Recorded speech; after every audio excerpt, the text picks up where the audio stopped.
welcome back to another video.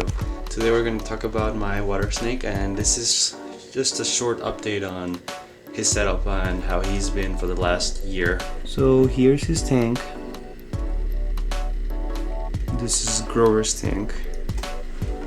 There he is right there. As you might be able to see, he has grown a little bit. He's a little more chunky and longer, and he's gonna need an upgrade soon as this tank is quickly becoming too small for him. But for now it still works pretty well for him. It's hard to film this tank because there's some scratches on it that kind of take away the focus of the tank. But anyway, as for the changes, you will see that there are a lot of new plants and plants you didn't see at the beginning, and so let me go through some of them. Over here we have pink Fittonia. These plants grow a little taller, and he likes to rub his skin against them when he's shedding, as they're a little hairy, and I think that helps with surface area and kind of just like dragging his shed out of his body. This is creeping fig that is kind of working as a ground cover, and it really likes the humidity of that moss when the snake goes from its water into here. Okay. A few other things. There's a lot of pothos plants in this tank.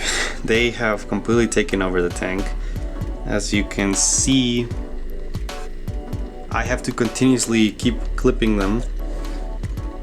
As you can see right there, I'm clipping it, and that's just to maintain it in control, because they grow like crazy in here. They really love the humidity. As you can see, this one just grew out behind the filter and has spread like crazy. Some of its aerial roots are starting to go so low that they're touching the water. But I mean, I have no problem with this. He likes to climb on them, and I think they look pretty cool.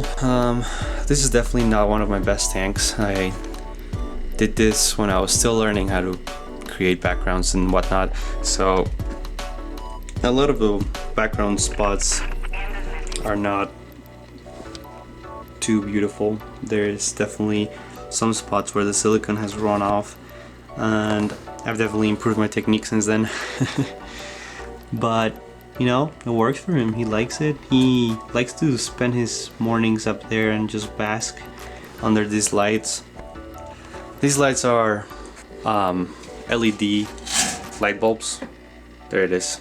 They provide all the needs for these plants, and once he gets close enough up there, he can bask on them. They produce enough heat up there to allow him to bask. I took out the bromelia that was in there. It was not doing good. That was because back then I didn't know that bromeliads were epiphytes, and that burying them in the ground will make them rot and die. So that didn't work out.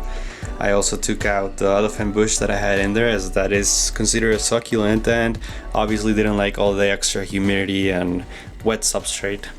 So that went out as well. I also added some of these frogbit water plants. They really enjoy the light and the water.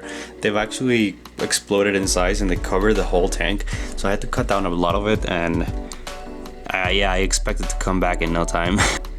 As for the water section, he really enjoys his little lake. I think this is definitely a requirement for water snakes. They really like to swim. I've seen a lot of videos where people just keep them with a big water dish, but he's there like 90% of the time if he's not basking. And as you can see, he really enjoys going behind his filter. That's usually where he sleeps, and he just likes to sit under a waterfall. All of these little guys have been little fish that survive his feedings.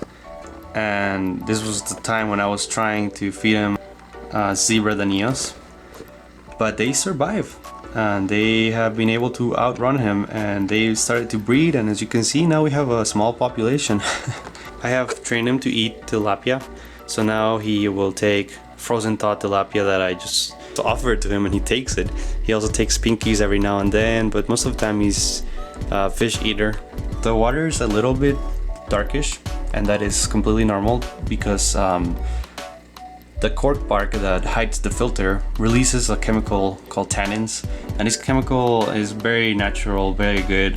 I think that has some fungicidal properties. I will be doing a care guide on this guy in the near future, but I wanted to just kind of give an update on how his tank is looking and how it's being kept.